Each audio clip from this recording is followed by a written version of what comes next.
Бизнес эхлээд хүний оюун санаанд бүтдэг. Бодит болохын тулд тасралтгүй хөдөлмөрлөдөг.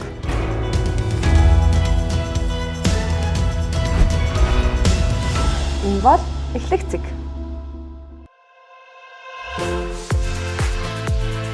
Эхлэх цэг бизнесийн нэвтрүүлэг эхний дугаарынхаа зочноор хувь хүний стил имиж, хэм маягийг нь тодорхойлох үйлчлэгээ үзүүлдэг Инж студио компанийг онцолж, тус компани үүсгэн байгуулагч Ган Инжтэй ярилцлаа. Стил имижийн зөвлөгөө өгдөг студ байгаа. Хувийн шопинг хийж өгөх, тэгээ шүүгийг нь янзалж өгөх гэх мэт хүртэл одоо зөвлөгөөнүүдийг өгдөг. Нэг компани захиалгад хийжсэн ажилчдаа ингээ гоё хувцалдаг болгомоор байна. Тэгэхээр энэ бас нэг шинэ эрэлт байгаа байхгүй юу?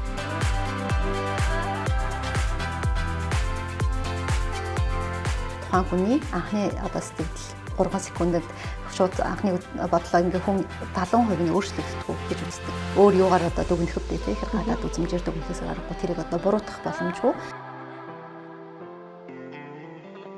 Сайн байцгаана үзэгчдээ Стар телевизээс бэлтгэн хүргэдэг эхлэх цэг нэвтрүүлгийн энэ удаагийн дугаарт Инж студиог онцлон хүргэж байна. Сайн байна уу? Сайн байна уу? Та манай үзэгчдэд ер нь өөрсдийнхөө компани тухай танилцуулаач. За манайх бол Инж студио гэдэг стил имижийн зөвлөгөө өгдөг студ байгаа. Тэгэхээр стил имижийн зөвлөгөө өгдөг студ гэхээр магадгүй зарим хүмүүст харьцангуй шинэлэг ойлголттой магадгүй болохоор би товчхон танилцуулвал стил имижийн зөвлөгөө өгнө гэхээр одоо тухайн хүний хувь хүний өнгийг тодорхойлно. За цаашлаад тухайн хүний царайны хэлбэрт тохирох одоо үсний сэлтээс ахуулаад бие хэлбэр тохирох хувцалт хүртэл цогт одоо нэгдсэн цогц одоо зөвлөгөө өгдөг үйлчлэгээ хэлдэг. Үүнээс цаашлаад манайх одоо хувийн шопинг хийж өгөх, тэгээ шүүгийг нь янзалж өгөх гэх мэт хүртэл одоо зөвлөгөөнүүдийг өгдөг юм байна. Түүхээ бид нартай хуваалцаач.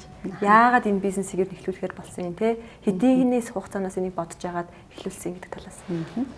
За миний хувьд болохоор ер нь бага наснаасаа хувцас дизайн сонирхолтой байсан. Гэхдээ яг хувцас дизайн гэдэг маань өөрөө дотроо fashion design, styling гэдэг бол хоёр өөр ойлголт. Тэгэхээр зарим хүмүүс fashion designer одоо ерөнхийдөө хувцас дизайн хийдэг хүмүүстэй. Тэгэнгүүт миний хувьд бол яг миний passion бол хувцас дизайнаас илүү хүмүүст зөвлөгөө өгөх буюу туслах сонирхолтой байсан гэсэн үг. Тэгэхээр тэр мэргэжлэрээ бол би эхлээд мэргэшиж бол төгссөн биш. Бизнесийн удирдлагад төгсөөд тэгээд явж байгаад дараа нь за нэг 2 жилийн өмнө стил имижийн буюу image maker гэдэг мэргэжлэр төгсөөд stylist гэдэг мэргэжлэр төгссөн L Fashion School-ыг Испани Мадрид хотод байдаг ийм сургуулийг стилистээр төгсөөд тэгээд тухайн үед бол миний харсан орон зай болохоор магадгүй нөгөө нэг олонний танил болон тодорхой сегментэд үйлчилдэг стилистүүд бол байсан. Тэгэхээр нөгөө public буюу олон нийтэд үйлчилдэг стилистийн зөвлөгөө өгдөг одоо ийм студ ерөөсөө байхгүй байгаа юм байна. Тэгээд яг ийм хэрэгцээ бол хүмүүст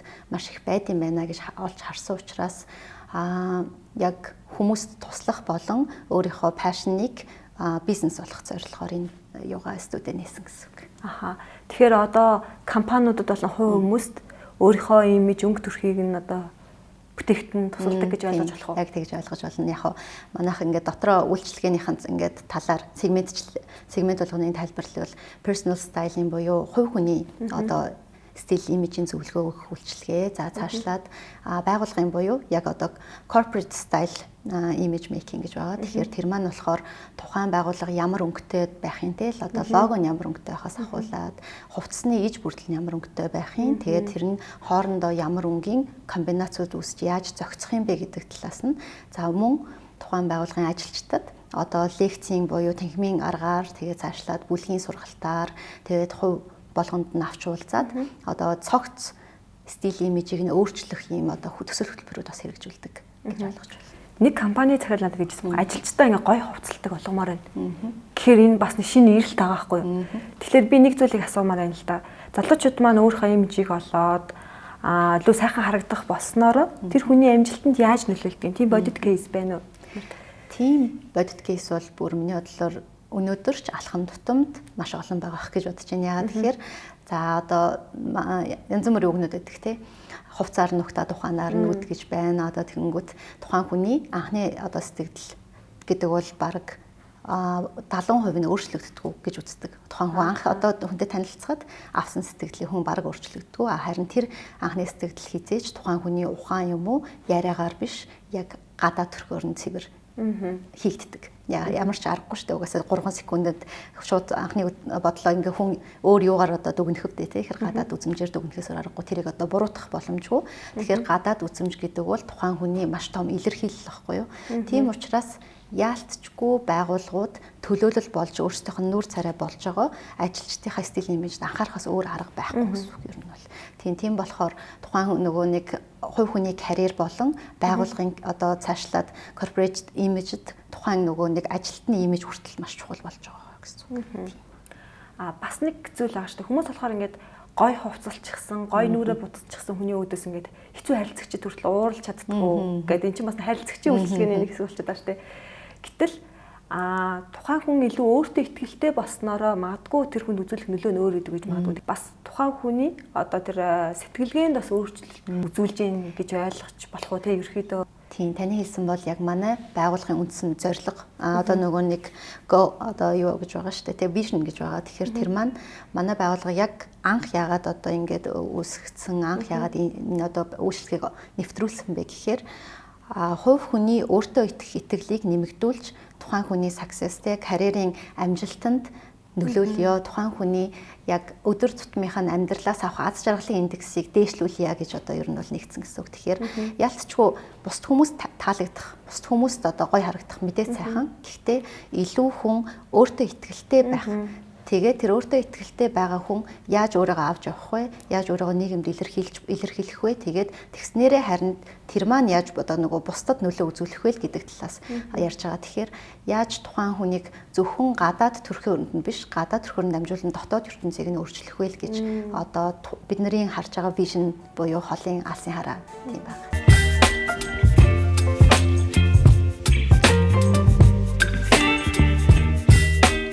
Студио маань байгуулагдаад хэр удаж байгаа лээ. Тэгээд одоо хичнээн ол хэмжээний үйлчлэгчтэй болсон байна.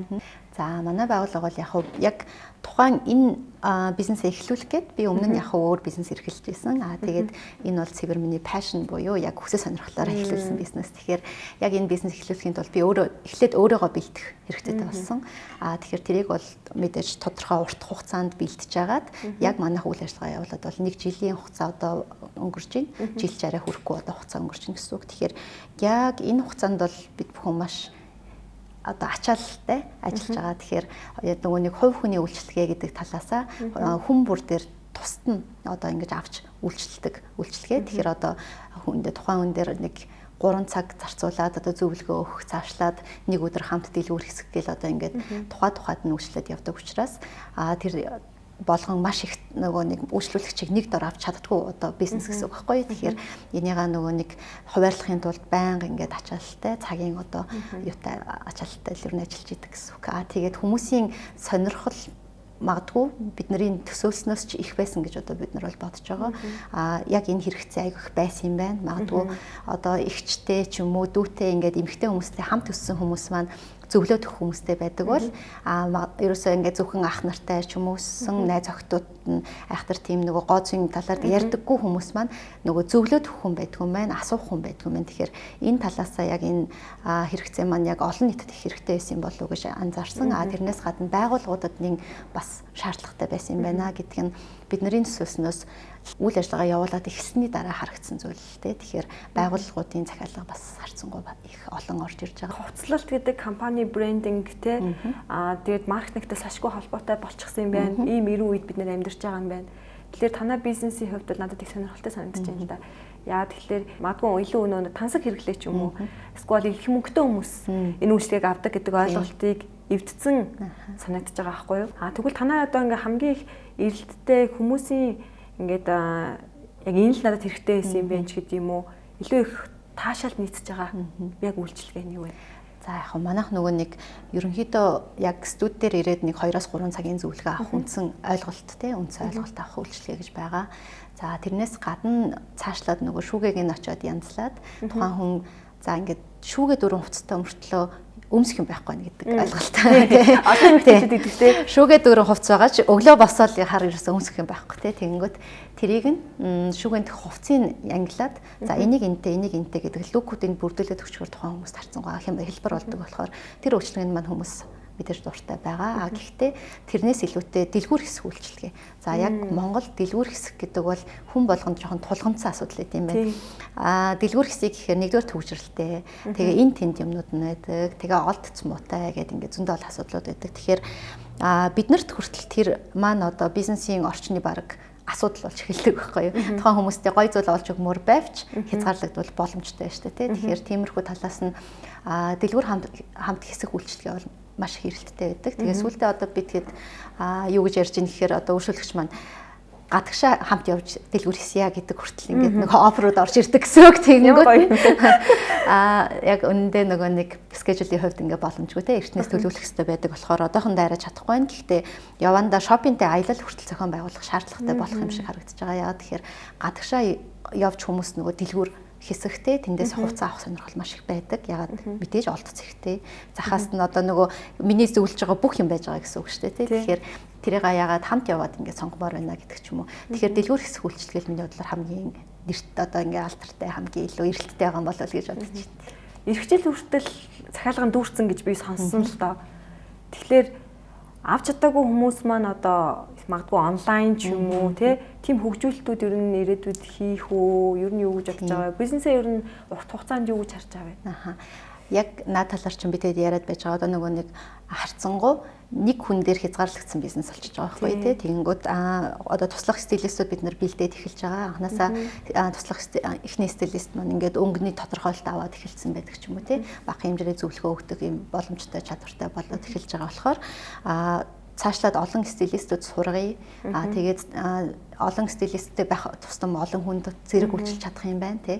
Тэгээд тэрнээс цаашлаад ерөнхийдөө онлайн одоо үйлчлэгийг нэвтрүүлье. Тэгээ онлайн үйлчлэгийг нэвтрүүлэхдээ бидний зүгээр яг одоо шууд ягаад нэвтрүүлж чадахгүй байгаа шалтгаан маань нөгөө өнгөний тест буюу хувь хүний өнгийг тодорхойлоход будаггүй, нарны гэрэлд байж зөв тодорхойлно гэдэг ч юм ингээ айгүй олон шалгуурууд байдаг. Тэгтэл зарим нөгөө онлайнаар тодорхойлохоор буруу гарах гэдэг байхгүй тодорхойлолт нь. Тэгэхээр тэрэн дээр яаж оновчтой байх вэ гэдэг нэг юм хитэн барьерууд байгаа учраас бид бүхэн шууд ингээ нэвтрүүлж чадахгүй байгаа гэсэн үг. Тэрнээс зүгээр ингээд нөгөө нэг онлайнаар шопинг хийгээд өгөх ч юм уу ийм үйлчлэгийг бол бүрэн хийх боломжтой хийж өгч байгаа. Ер нь бол одоо ингээд манай дээр үйлчлэг аваад явсан хүмүүс онлайнаар шопинг хийхдээ ингээд буцаад эргээд ханддаг ч юм уу тий. Тэндээс нь би өөрөө оронд нь шууд онлайнаар шопинг хийгээд өгдөг ч юм уу иймэрхүү үйлчлэгнүүд бол хийгдэж явж байгаа.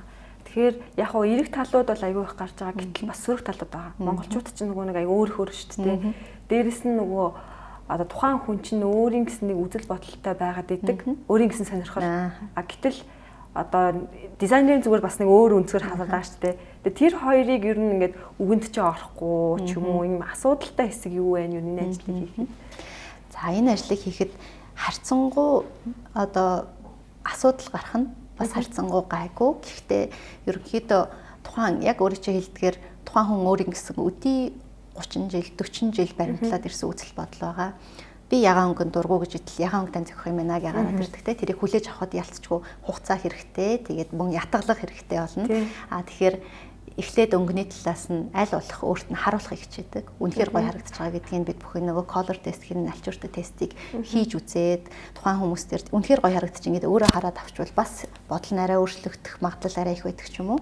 За цаашлаа шопинг хийгээ явж хахад үнэхээр гоё харагдаж байна гэж хэлэхэд нөгөө өөрөө дасаагүй учраас би өмсч чадахгүй гэдэг асуудлууд бол зөндөө гардаг. Тийм болохоор тэрийг тэр хүнд тулгахаасаа илүү арай баг алхмаар эхлэе гэж би тэгэд нөгөө өөрчлөлтийг нь багаас эхлэх гэж хичээдэг. Одоо за эхний ээлжинд та тэгвэл энийг өмсчих те дараагийн удаа энийг өмсөе гэдэг ч юм уу.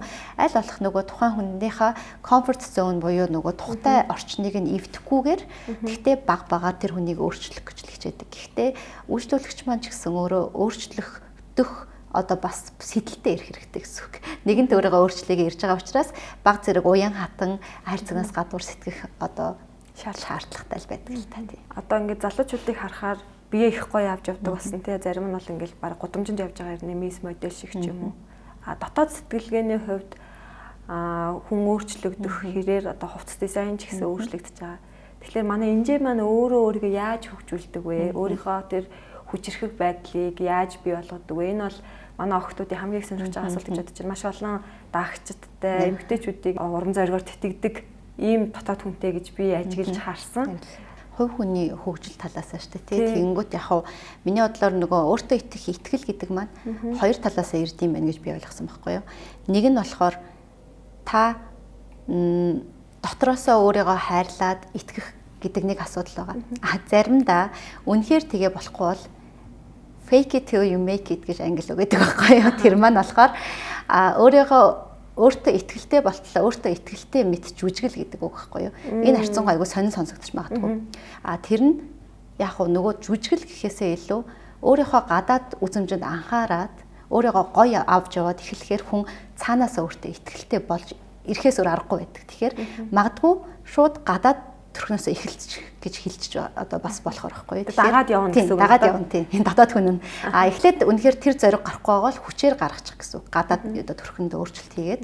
За тэгээд тухайн гадаад төрх чинь ингээд гоё болоод өөрийгөө гоё авч яваад эхлэхээр мэдээж хүмүүсийн хандлага болон хүндэтгэл өөрчлөгддөг. Энийг бол одоо үгүйсэх аргагүй угаасаа л ийм байдаг. Тэгэнгүүт ингээд эхлэхээр хүн өөртөө итгэл нэмэгдэж болно. За үгүй бол нөгөө талаас нь бас явж болно. Эхлээд өөрийгөө хайрлаад өөртөө итгэл дээрээ ингээд төвлөрч ажиллаж болж байна тий.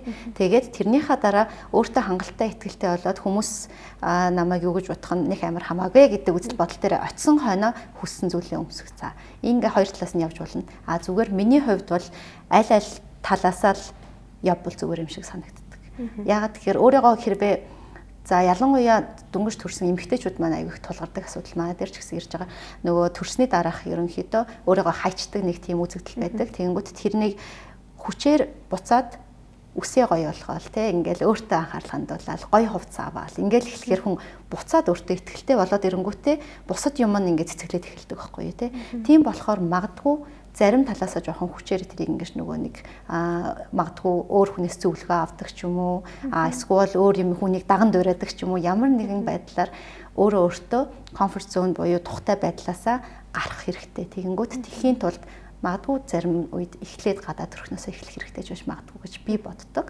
Гэхдээ дотоод гоо сайхны хувьд мэдээж дотоод өөртөө итгэлээ бол байнга хөгжүүлж явах хэрэгтэй л дээ. Эмэгтэй хүмүүс ингээд гой сайхан болохоор сэтгэл санаа хүртэл дагаад гоё болчихдог шүү дээ. Гэтэл бас гоё сайхан байхад орчин үед маш их зардал хэрэгтэй болдог. Тэгэхээр магадгүй ээжүүд маань сэтгэл санаагаа гоё болгохын тулд аар гэрийн дэмжлэг ч юм уу. Тэгээ энэ талаар нь бас манай эрэгтэйчүүд гоё их нэрээ дэмжээсэй гэж уриалга бас хэлмээр байна те. Яагаад тэгэхээр нөгөө нэг яагаад уурлаад байгааг нь мэдэхгүй те яагаад гундаад байгааг нь мэдэхгүй магадгүй жоохон дэмжиж өгөх юм бол эргээд ингээд цэцгэлдэг байх нь шүү дээ бүх талаараа те. Яг үнэ. Бизнес ашигтай ажиллах хэвээр хүмүүс байх хэвээр. Тэгээ хэдийн хэмжээний хүмүүс танаа багт ажиллаж байна. Дээрэс нь одоо анхны санхүүжилтийг ч юм уу яаж гаргав те энэ бүхэн чинь бас зардалтай. Энэ тийм бизнес талаас нь бид нарт тугаалцсан. За бизнес талаасаа яривал яг миний хувьд өмнө нь 1 2 3 стартап бас хийж үзэж байгаа. Тэгээд миний энэ 3 дахь стартап одоо бизнес тэгэнгүүт бусад бизнесүүдтэй харьцуулахад харьцангуй ихний хөрөнгө оруулалт жоохон бага зардал гарсан гэж хэлж байна. Яагаад тэгэхээр одоо манай студийнхаа дотоод тохиолдлыг хийх зардал болон за өөртөө нөгөө нэг хөрөнгө оруулалт хийх хэрэгтэй болсон гэсэн. Ер нь бол боловсролдоо аюух анхаарсан гэсэн үг. Тэгэхээр тухайн сургуульд суралцсан одоо зардал тэгэхээр одоо боловсролтой хөрөнгө оруулсан тэр зардал маань офисын зардалтай нийтэд одоо анхны хөрөнгө оруулалт байсан. Тэгэхээр тэр маань харьцангуй бага гэж хэлж болно. Тэгэхээр ихэнх бизнесүүдтэй харьцуулахад ер нь харьцангуй жоохон өөрийнхөө консалтинг буюу мэдлэгээ одоо нөгөө нэг мэдрэмжээ зардаг бизнес байхгүй тий. Тэгэхээр тэрний хувьд харьцангуй гайгүй байсан. Харин юуных нь хувьд одоо нөгөө хүний нөөцийн хувьд гэсэн шүү дээ. Хүний нөөцийн хувьд тэрэн дээр одоо битгэд бас яг амар олон хүнтэй баг ажиллах шаардлагатай одоогор биш байгаа. Ягаад тэгэхээр нөгөө хүмүүс яг над дээр цаг бүглэх сонирхолтой байгаа учраас ерөнхийдөө нэг хүн дээр ингээд төвлөрсөн тийм бизнес байгаа. Одоо ерөнхийдөө CEO маркетинг гэж ярьдаг иймэрхүү бизнес байгаа. Тэгэнгүүт манай туслах болон за цаашлаад одоо интерн одоо ингээд нэг 3 хүний багтаал ажиллаж байгаа. Тэгэнгүүт энээс цаашлаад харин туслах стилистүүдийг одоо рекрут хийж эхэлж байгаа. Тэгэхээр хангалттай бэлэн болсон үед нь мэдээж хүмүүст нөгөө үйлчлэгээ үзүүлэх хэрэгтэй болно. Тэгэхээр баг багаар нөгөө цаг хугацааны юу л болчиход байгаа. Туслах стилистүүдийг сургаад явчихвал нэг хагас жил болно тий. Тэгээд дараагийн тэрнээс цаашлаад хүнд одоо нөгөө үйлчлэх болох ч юм уу тий. Иймэрхүү хэм маягтайгаар манайх үйл ажиллагаа явуулж байгаа. Ажлаасаа ингээд хамгийн гоё таашаал авдаг зүйлээ чинь. За энэ өнөөдөр ингээл ийм хийчлээдээ гэж орой хүн боддог шүү дээ. Хамгийн их аз жаргалтай санагдуулдаг зүйл юм. Миний хувьд бол бүр яг тодорхой. Тухайн хүн би ингээл жишээ нь үйлчлүүлэгчтэйгээ за ингээд нэг 3 цагийн зөвлөгөөн дээр би харьцангуй ингэж боддог байхгүй. Ингээд нэг доор хаяж нэг хүнтэй би нэгээс нэг өдрөөс дээш байгаа тийм нэг 7 өдөр ч юм уу ажиллажвал тухайн хүнд амар бодиттой өөрчлөлт авчирч чадах байхгүй юу. Гэтэл нөгөө хүмүүс маань бас боломж бололцоо байна тийм ингээд нөгөө санхүү болон цагийн хувьд ингээд боломж бололцоонд тааруулаад ирнэ. Тэгэнгүүт 2-3 цагийн зөвлөгөө өгчөд бодиттой үр дүн яг гарч байгаа даа гэж баг санаа зовх нь холгүй нөгөө хүмүүс маань хийж идэг байгаа даа гэж хүртэл баг боддог байхгүй юу, биелүүлждэг байгаа даа гэд. Тэгээ явж идэл зүгээр ингээд кофе шоп оронгууд нөгөө үйлчлэгчтэйгээ таардаг өмнөх. Тэгэнгүүт шал ондоо болцсон явж идэг байхгүй юу. Одоо ус нь айгуу гоё ингээд нөгөө ярьснараа будуулцсан тий айгуу гоё өнгө орцсон. Тэгэл оо сайн байна уу намайг чи багшаа гэн. Нөгөө би чи юм зааж байгаа хүн учраас багшаа одоо болчиход байгаа. Тэгэнгүүт оо сайн байна уу багшаа би ингээд шал өөр болоод сэтгэл санаа айгуу гоё өөдрөг болсон тий ингээд хүн болгонд намайг ямар гоё болцсон бэ ямар гоё болцсон бэ гэд ингээд би бүр өөрөө айгуу өөрчлөгдсөн гэд хэлэнгүүт тэр нь миний хувьд яг энэ ажлыг хийж байгаа хамгийн гол одоо satisfaction буюу яг аз жаргал нь байгаа байхгүй юу. Тэгээд тэр үед л миний хувьд за одоо ядарсан ч байсан айгу гоё байна да гэж бодогддог тийм. Эмэгтэйчүүд гэхээс илүү эрэгтэйчүүд бас ирдэг үү тийм. Эрэгтэйчүүд ер нь жоохон бие барьдаг уу яадаг вэ? Эрэгтэй хүний хувьд би тэгэхэд нөгөө яг хуу энгийн өөрчлөлтчтэй ингээ авдаг байхад хөвчлэн эмэгтэй хүмүүс ирдэг. Тэгэнгүүт байгууллагын нөгөө төсөл хөтөлбөр хэрэгжүүлэхээр ялцчгүй одоо жишээ нь болгоод үзэхэд л нэг байгууллагын 50% нэрхтээ хүн байж байгаа тийм 60% нэрхтээ хүн байж байгаа хурж ирдэг. Нөгөө нэг хүчээр ирж бараг гэж шилж болно тийм байгууллагаас нь иргэсэн учраас тэгээ ирээд харин харьцангуй маш их нээлттэй тэгээд маш их эмэгтэй хүмүүсээс ч илүү сонирхож сонсдог. Тэгээд биелүүлэхтэй айгу хурдан байдаг. Тэрийг би тэгээд бас их гайхаж ярьж исэн. Яа тэгэхээр одоо ингээд зөвлөгөө өгөхөр ингэдэг. Одоо ингээд ер нь нэг хөхөл өнгөмсдөг штэ тий. Тэгэл үгүй манай эхнэр л миний хувцыг сонгодог штэ ч юм уу тий. Би эхнэрээс асуугаадгаа гэдэг ч юм уу нэг иймэрхүү байдалтай. Гэхдээ яг ингээд зөвснээ дараа ста нэг одоо ингээд гараал усан ягаан сараач явна гэдэг ч юм уу тий. Тэгэл одоо гараал ингээд гой шотой юу авчин пижак авчин гэдэг ч юм уу. Маш юм сонирхолтой тэгээд маш хэрэгтэй байдаг юм шиг санагдсан. Яагаад тэгэхээр эмэгтэй хүмүүс бид нар бол харьцангуй онлайнаар маш их мэдээлэл авдаг байхгүй юу тий. Сургалт ч нэг явна ингээд Pinterest ч вэ Facebook ч вэ ингээд онлайнаар ухаад олж мэдчих болдог бол залуучууд тэгж хайдгүй юм байна л та. Зорж очивол тий яг ямар одоо пижако яаж өмсөх вэ ч юм уу ингэж хайдгүй юм байна л та. Тэгэнгүүт тэрийг ингээд хилээд өгөхөөр айгүй их хүлээж авт юм байлээ гэж би бол бодсон тий. Хэрэгтэй. Одоо ингээд олон хүмүүстэй ингээд ажиллаж байгаа шүү дээ. Тэнгуут нийтлэг одоо ингээд манай залуучууд ийм юмаа гоё болгочвол айгу гоё доо гэдэг нэг ажигласан юм байгаа шүү дээ үйлчлэгч дундаасаа тий. Тэрийг нууцшвал манай үзэгчтэй за одоо ингээд ер нь нэг хүн дунджаар нэг ийм юмаа л засчих юм бол гоо сайхны 50% тий ингээд ер нь бол асуудал бай. Хувц нарыг бол авч болно шүү дээ. Гэтэл тэр нөгөө нэг боломжийн ингээд өөрөө шалтгааллах юмнууд байгаа шүү дээ. Юу ч өмссөн гоё харагддаг хүмүүс байдаг шүү дээ. Тэр шиг хүмүүс гоё ийм юмаа гоё ойлгочвол бид нэр ажиллахад илүү гоё байдалтай доо ч юм уу. Тим юм байвал бид нарт тавалцаж. Тим юм бол айгүй тодорхой юмнууд байгаа. Би яг хүмүүс яг ингэж боддог байхгүй. За яагаад зарим хүмүүс үнэхээр авь адилхан хувц өмссөн юм шиг мөртлөө зарим хүн гоё харагдаад зарим хүн одоо тэр хангалттай тэгж гоё харагдаж чаддаггүй гэдэг дээр би ингэж хүмүүст хэлэхдээ яагаад ингээл би онлайнаар зураг харж байгаад яг дураа ихээр болохгүй байна гэдэг байхгүй. Тэрэн дээр нэлээд хідэн тодорхой юмнууд байгаа. За нэн төрөнд биеийн хуваалт гэдэг зүйлийг манайхан ерөөсөй баримталж нөгөө дадаагүй юм уу мэддгүү байж болно. Тэгэхээр нөгөө хүний биеийн хуваалтын алтан харьцаа гэж зүйл байдаг байхгүй юу? Тэгэнгүүт за альва биеийг ингээд урт чуган байна гэж бодвол тэнцүү 3 хуваагаад 3-ны 1-ийн цээжинд нь 3-ны 2-ын хөлд нь үлдээж зөв баланстай хувцалталтай гэж үздэг. Тэгэнгүүт манайхан яадаг гэхээр 2-ны 1 2-ны 1-ээр аягүй хувцалдаг. Өмдөө өмсөд гадуур нь юмаа татчихдаг гэсэн үг. Ерөөсөө ингээд нэг өмд өмслөө хувцаа гадуур ингээд татчихна. Тэгэх юм бол богинохон үлтэй урт цээжтэй харагддаг. Яг энэ хуваалтан дээр маш чухал гэдгийг ерөөсөө ойлгодог гэсэн үг. За тэгэнгүүт хуваалтаа зөв хийхэд бол ихэвчлэн өндөр судалтай хүмүүсд дотор нь хувцаач гэх юм уу? Эсвэл баг зэрэгэнд нь амлуулад ингээд хойшоогоо хойтлын хэсэг нь бол хамаагүй урдаасаа харахад хуваалт нь зөв байх хэрэгтэй.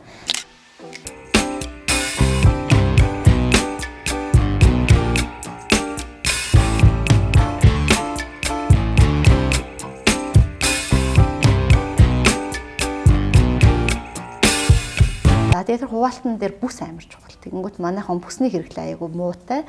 Тэгэхээр хуваалтаа зөв харагдуулъя гэж бодож ивэл бүс хэрглэж даадах хэрэгтэй гэдэг. За тэгээд цаашлаад өнгө айгу чухал гэдгийг бас одоо л дөнгөж ер нь бол ингэж илүү ийм шуурч яригдаж эхэлж байгаа тийм. Тэгэхээр хувь хүний өнгөө нийт төрөнд мэдэх шаардлагатай. Тэгэхээр хувь хүний өнгө гэдэг маань одоо дулаан хүүтэн өнгөтэй хүн, цаашлаад дүр үйлрлийн өнгөтэй хүн гэдэг ингээд хуваагдаа явдаг. Тэгэхээр хүн болгонд залуу, тэгээд цоглог, дээр нэмээд арсын цэгвэрхэн харагдуулдаг өнгүүд гэж байдаг. Тэгэхээр тэр өнгүүдээ мэдсэн байгаа тохиолдолд тэр өнгөө өмсөх тоолнд тэр хүн айгүй гоё харагддаг. За гэрэлдэж харагддаг гэсэн үг тийм. Тэгэхээр өнгөө мэдэх хуваалтаа зөв хийх мөн аксессуарын хэрэглээ айгүй муутай. Тэгэхээр одоо магадгүй минийх шиг ийм амар сүртэй явал зөв гэж хэлж байгаа гэж ойлгож магадгүй тийм бол биш. Зүгээр тогтмол бие дээрээ цаг эмгийг зүүх, эсвэл эмэг гинжийг зүүх, хоёроос дээш аксессуар хэрэглэх тийм. Иймэрхүү зүйлсээр айгүй чухал деталууд байдаг. Тэгэхээр аксессуарын хэрэглээ, бүсний хэрэглээ, зөв хуваалт хийх, зөв өнгө өмсөх гэх мэт иймэрхүү зүйлсийг нэн төрөнд баримталжвал хангалттай гоё харагдах бас боломжтой. Тэгэхээр хүмүүс өөрсдийнхөө онцлог хамгийн дөрөв мэдэх хэрэгтэй хань шүү дээ. Ерөөсөө л өөрийгөө л мэдчих юм бол хинч сайхан харагдах боломжтой. Тэгээд ийм их мэдээлэл технологийн юм нээлттэй болцсон үед та одоо нүүрнийхээ хэлбэрийг мэдчихвэл онлайнаар бүрэн хайгаад үзчих боломжтой. Биеийнхээ хэлбэрийг мэдчихвэл онлайнаар өөртөө ямар хувцас авах уу гэдгийг бүрэн хайгаад үзэх боломжтой 90 байхгүй. Тийм болохоор зүгээр тэрийг тодорхойлуулах л аюул чухал байгаа. Тэгээд тэрний дараа яг хав жишээ нь өнгөө тодорхойлуулчаад өнгөө өмсөх гэж хичээх нь аюул чухал. Тэгэхгүй тодорхойлуулсан ч гэсэн хар өнгөөл өмсөд яваад байвал тэр маань ямар ч нэмэргүүл гэсэн үг л дээ тийм. Тэгээд ингээд манай залуучуудад хандхад одоо бас ингээд тэгдэг шүү дээ. Ингээд хувцалтан төдийлдэ анхаарахгүй ингээд яваад исэн чинь тэр баримжаагаа халтчихдаг. Ингээд тэг яавал гоё ах ингээд өдөр болоо сэтэлтэй ах уу гэж би бас гайхдаг байхгүй. Хүн ингээд нэг юмдаа төвлөрөхөөр тэндээ ингээд төвлөрчтэй шүү дээ. Тэг яаж өдөр болон гоё байх сэтэлтэй ах уу. Яг инжээгийн зургуудыг харангуут ингээд бүх зурган дээр айгу гоё байдаг. Тэгэхээр хүн болгон өдөр болгон нэг тийм бас нэг байдаггүй шүү дээ. Тэгэхээр хаанаас энэ инспирэшн аваад ингэ гоё байгаад байна. Яг ажил мэргэжлийн шаардлага байна л да. Тий, ажил мэргэжлийн шаардлага байгаа. Зүгээр харцангуй миний бодлоор нөгөө нэг өөрөө яг хав тийм байх дуртай. Өөрөө нөгөө миний пашн байна, сонирхол байна. Тэгэхээр хүн болгонд тийм байх албагүй байхгүй юу? Тэгэхээр хүн болгонд чинь өөрийн гэсэн хувийн сонирхол байгаа. Тэгээд бас шалтгаанууд байна. Яг ингэж хувцлах шаардлага байгаа юугүй юу? Эсвэл явж байгаа газар нь үнэхээр тохиромжтой юугүй юу гэдэг ингээд айгүй олон шалтгаанууд байгаа учраас яг адилхан ингэж бай гэхэд айгүй тохиромжгүй л дээ. Гэхдээ зүгээр хинч гоё байх хүсэл бол байгаа байхгүй юу те? Өдөр болгон гоё бол за тэгэнгүүт тэрэн дээр яалтчгүй сошиал хэрэглэн дээрээ дагж байгаа нөгөө нэг аккаунтууд гэж байгаа те Instagram аккаунтууд, Pinterest аккаунтууд гэж байгаа. Нөгөө хүн өөрөө чинь хэлснээр нөгөө харж байгаа зүйлсийнхаа дунд ч нь болчдөг байхгүй ингээд байн үзээд байгаа зүйлсийнхаа. Тэгэхээр миний хувьд бол одоо жишээ нь би Facebook орох айгуу дурггүй. Одоо маш их юм негатив буюу сөрөг мэдээллүүдээр дүүрэн байдаг учраас би Instagram аягүй хэрэгэлдэг. Тэгээд Instagram дээр дагдаг маш цөөхөн аккаунтуудтай тэр нь дандаа фэшн аккаунтууд байдаг. Яаж одоо жишээ нь ингээд нөгөө сүүлийн үеийн загварын чиг хандлагын хувцснууд туцалтууд гардаг. Эсвэл гой комбинац хийсэн хувцлалтуудын ингээд инспирэшн авах аккаунтуудыг л давдаг. Тэгээд тэрийг дахин хараад ах тусам хүн мэдээж тэрнийхээ сэтлийг аваад тэрийг даган дөрөхөөс өөр аргагүй хүрдэг. Тийм болохоор магадгүй хүчээр тийм аккаунтууд ихний ээлжинд дагж болно. Үгүй бол Pinterest дээр фэшн одоо нөгөө нэг аккаунтуудыг тийм Pinterest гэдэг маань нөгөө олон бүхэл төрлийн зурагнууд байдаг одоо тэр платформ шүү дээ, сошиал платформ. Тэгэхээр Pinterest гэдэг аппликейшнийг татаад тэрэн дотроос өөрийнхөө нөгөө нэг сүүлийн үеийн сонирхож байгаа одоо хувцсны чиг хандлагыг нэг хайчвал тэр хайлт нь дахин давтагдаж гарч ирээд байдаг учраас хараал гэдэг байхгүй. Тэрний дараагийнх нь гэж тэрнээс цаашаа ингээ хараад байдаг. Тэгэхээр тиймэрхүү байдлаар эхлээд хүчээр өөрийнхөө нөгөө нэг төвлөрж байгаа зүйлээ болгочих болно тий. Тэгэх юм бол тэр маань өөрөө нөлөөлөл болж чадна. За тэрнээс гадна яаж өөрийнхөө өдөрт нэг бүх хувцас нь энгийн даруухан байж болох ч нэг юм тод байх вэ гэж бодож байна. Одоо юу гэх юм. Яг л хав хар ингээд нэг юм зүгээр юу өмсчлөө гэж бодъё те. Хослол өмсчлөө гэж бодвол яаж нэг эмгэн сонирхолтой байх вэ? Эсвэл гадуур хувцсан сонирхолтой байх вэ? Эсвэл миний уруул тод байх уу? Ямар нэгэн байдлаар өөртөө ядаж нэг юм сонирхолтой байлгая гэдэг одоо юмнаас эхэлж байна. Тэгэх юм бол багаар те нэг эхлээд нэг юм зүүж үзэн тэгснээ эсвэл нэг одоо нэг арай сонирхолтой өнгийн цамц үзэж өмсөж болно те. Тэгэхээр тийм байдлаар чаленж хийж бас болох байна. Бизнесээ эхлэхээ өмнө нэлээд судалж үзсэн баг. Танайтай ер нь ижил төрлийн үйлчлэгээ явуулдаг газар тэр их байдаг юм бэ? Яг бизнесээ явуулах юм би нэг бас амар судалгаа хийгээгүй маа. Яг үннийг хэлгээд өөрөө хийнгээл ботцсон байсан. Би бол одоо хийн тэр нэг бус юм хамаагүй л байсан гэсэн үг аа. Гэхдээ яг хуу харцангуй мэдээж би энэ салбарт ажиллаж байгаа юм мэднэ л дээ. Ямар юунууд байдаг гэдэг талаар ер нь бол хувь хүнд үйлчилдэг буюу нөгөө олонний танил хүмүүст үйлчилдэг стилистүүд бол маш олон байгаа. Маш олон ч байх уу мэдээж харцангуй олон байгаа гэж хэлж байгаа. Тэгэнгүүт нөгөө олон нийтэд буюу пабликт үйлчилдэг яг манайх шиг ийм студ маягаар бол миний мэдхээр нэг 2 3 тийм газар байд юм байна гэж би одоо мэдж байгаа. Гэхдээ ихэнх нь онлайнаар үйлчилгээ үзүүлдэг юм байна гэж би ойлгосон. Тэгэхээр нөгөө онлайнаар үйлчилгээ үзүүлэх болон офлайн манайх шиг ингээд нөгөө уулзаж үйлчилгээ үзүүлж яхахын ялгаа гол нь байсан болов уу гэж би бодсон. Тэгээд яг хаа онлайнаар үйлчилгээ үзүүлдэг бүр Instagram аккаунтууд ч гэсэн байдаг юм байлээ. Тэгэхээр тиймэрхүү газруудыг бол би айгу одоо таашааж хүлээж авдаг гэсэн үг. Ягаад гэхээр энэ маркет бусдад танигдах тусмаа тэгээд одоо ерөнхийдөө хүмүүсийн гой болох хүсэл их байх тусам бид нэр ингээд хамтдаа л тэрийг угаасаа нөгөө шеэрлж тэр хүмүүст ингэж хүргэх ёстой байхгүй юу. Ягаад тэгэхээр энэ чинь маш олон хүмүүс байгаа. Тэр болгонд хүрч чадахгүй байгаа тийм учраас би бол улмал олон болоосай л гэж хүсдэг тийм. Танаатай одоо жишээлбэл холбогдё. Тэнжигээс зөвлөгөө авъя гэвэл яаж холбогдох вүлээ? Манайх яг нөгөө Facebook дээр INJ Inj Studio гэдэг хаяг байгаа. Тэгээ Instagram дээр бас адилхан л Inj Studio гэдэг хаяг байгаа.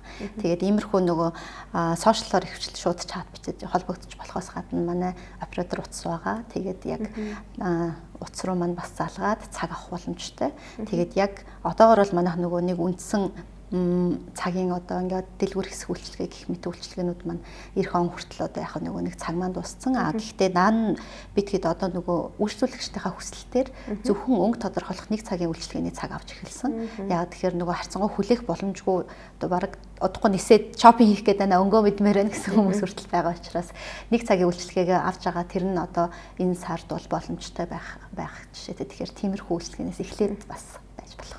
Маш олон хүмүүстэй ингээд ярьж байгаа. Айгүй олон танилтай ч болж байгаа гэж бодож байна.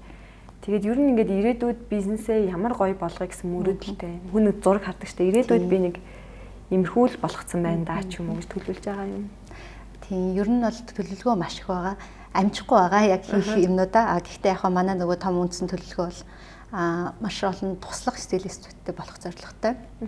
Олон нийтэд ихээр хүрхийн тулд шүү дээ. Тэгэхээр туслах стилистүүдтэйгээ хамтраад студент нэгдүгээрт объем буюу хүрх нөгөө нэг хүрээгээ тэлхмээр байгаа.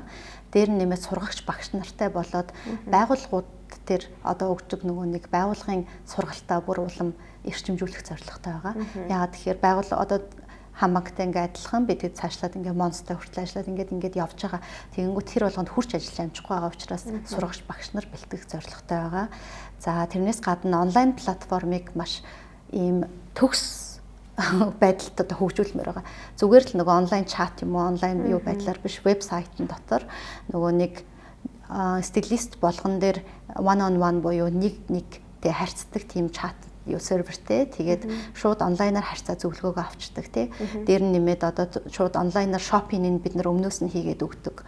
За цаашлаад гадаад байгаа нөгөө хүмүүстэй ингээд үйлчлэх боломжтой болох жишээтэй. Тэгээд дотоод байгаа дэлгүүрүүдийнхаа өөрийнхөө вебсайттай холбоод шууд холбоосоор шопинг хийх боломж хүртэл ингээд онлайн ийм платформыг ер нь мөрөөдөж байгаа гэсэн гэж хэлж байна тий. Ер нь автоматжуул техник технологиг одоо энэ бизнестэй ашиглах болцоотой байна гэж харж байгаа. Технологи 900 юм чинь тий.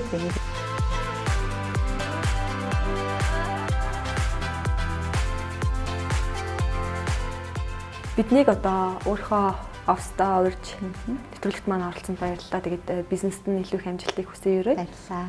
Эхлэх цэг нэвтрүүлгийн энэ удаагийн дугаарт Inj Studio оролцлоо. Дараагийн дугаар хүртэл түр баяртай.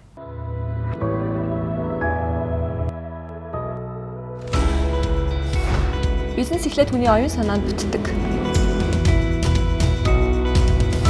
Бодит болохын тулд тасралтгүй хөдөлмөрлөдөг.